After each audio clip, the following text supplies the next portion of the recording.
This week of reviews is going to be dedicated to only the Bad Batch members. Kind of, I already reviewed Echo, so he's kind of out of the way. I might do a smaller review of him, maybe. But as far as it goes, the others here, the other 5 members, are completely in play. Unfortunately, I don't have a 7th figure because the other figurehead was Cad Bane, and I already reviewed him. So, bit unfortunate there, but that is the concept of this week. So let's just get into the review of Omeega is the next one up for Batch Week. Yes, Omeega, the final addition to the Bad Batch. She is the female clone that is introduced in the Bad Batch. And did we really ever get closure on what she truly is? Is she a clone of another person? Is she a clone of Jango Fett? Because I don't think she is, right? Her hair's blonde, which is a little strange, you know? I always thought it was some kind of, like, Palpatine type of thing. But again, we didn't really get full closure on that, which the Bad Batch, to me, could have went on for another, like, season or 2, personally. I don't think they had to end it when they did. I think they easily could have kept going. They had a couple storylines that felt like they didn't close, including Omeega's, because we got a bit of it. But I feel like we didn't get a complete one. She goes off and joins the rebellion. Spoiler alert. That's years and years later. But I feel like we could have got more. That's my synopsis on Omeega.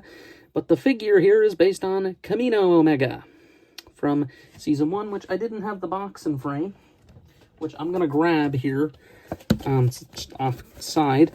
And here we have the mural, the words, if you don't know who Omeega is, which some of you might not, but some of you may. She is, again, like I mentioned, female clone. Really strange. Again, didn't get a full explanation other than that there is other female clones, but I don't think it was ever answered if they're Jango Fett or something else, you know? It's, at least I don't remember. Maybe I have to rewatch The Bad Batch again. It's been a bit, but yeah. She is interesting. And again, this is the Kamino version, but the problem with this version is this head sculpt is like a couple episodes into the show, and then it's gone. Never seen again. And she has the one that comes in the Season 2 figure similar to Tech, where Tech has the definitely better head with his Season 2 variation. And Omeega's the same way. This one looks fine, but it's this amulet thingy that she barely has. She gives it to Nala Se, if I'm not mistaken. So, yeah, kind of a odd thing. As far as detailing goes, the arms are pretty generic. They're just kind of Kamino and shirt detailing, really. Red and blue with some sleeves. Her hands are different, though. Her left is a little bit more of a neutral-looking hand, and this looks like a grip hand. Torso is, again, pretty regular Kaminoan garb with the blue and whites. And then her pants are as generic as they get. Brown pants, black boots, you name it. Nothing too crazy for her design, honestly. It's pretty much like a young clone design that we've seen a couple times, so nothing too special, really. Other than she's another unaccelerated aging clone like Boba Fett. That's about the uniqueness of that. As far as it goes, she has a couple of accessories, not a ton. We have this little thing, which I don't remember, really. Like at all, this little reptile bird thing. I don't know what it is. I don't know what it is. I don't know what it is. She comes with it.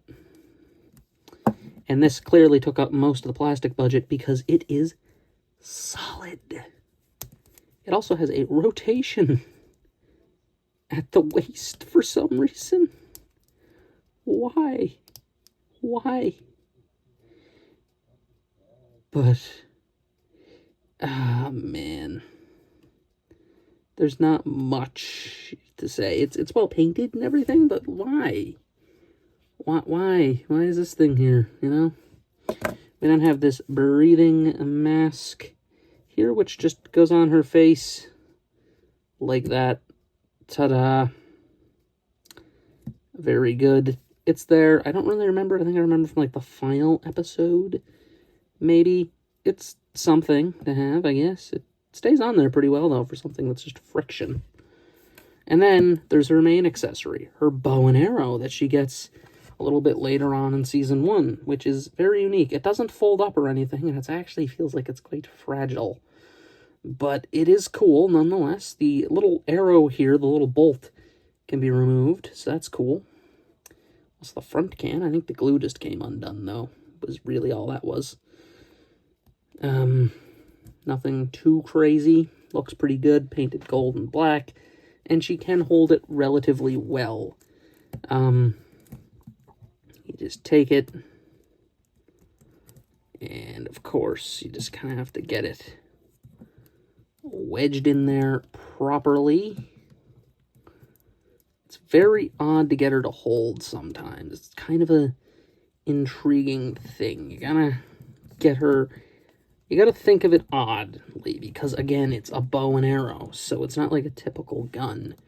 So you gotta get her to hold it like this. Which isn't hard or anything, it's just a little odd. Also, the thing's about as big as she is, if not bigger. So that's interesting. It looks good in her hands. I mean, it doesn't look bad or anything. It's just, you know, it's a bow and arrow. It's cool. It's definitely an intriguing weapon. I'll give it that. It's nice. I do like the translucent pink aspects of it, though. It makes it kind of pop. And that's essentially all she comes with, is a couple of random things and then her bow and arrow, which, of course, needs to be there. And this is a retail figure, but she is real tiny. I'll say that right now. And other than that, let's just get to that articulation, which is pretty alright. Ball joint in the head. Forward and back. Outward. Elbow. Swivel. No butterfly. In and out at the wrist. Up and down at the other. Torso does have some relatively good movement. Torso does have some relatively good movement.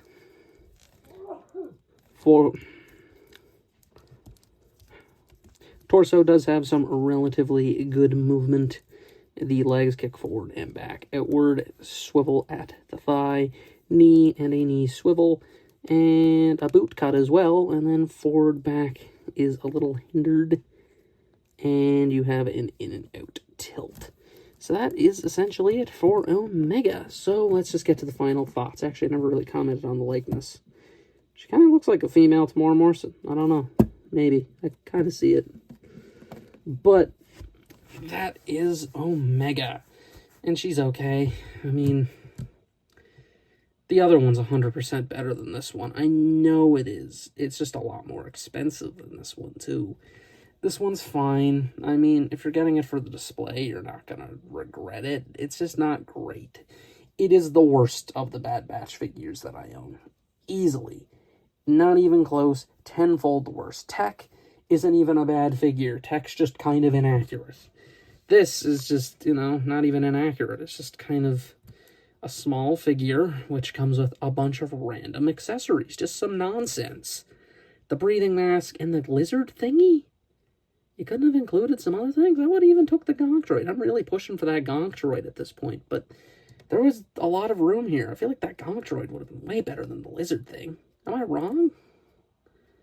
She's not a big figure. She's very small. They could have included way more, including Tech's goggles. That was your chance, Hasbro. You could have sold parts like SH Figuarts did. I think they might have, you know, I mean, if they were to do it, that would be the time, right? That would be the time. But she's fine. She's just okay. There's nothing a lot really going on here. She's just okay to me. Nothing crazy. Definitely the worst. I mean, not super disappointing, but not thrilling either. And that's really my thoughts on Omeega. She's just okay. And that concludes review 4 of Batch Week. Next up is Crosshair. Why? Because, well, Echo's already reviewed. We'll touch on him, though. Don't worry.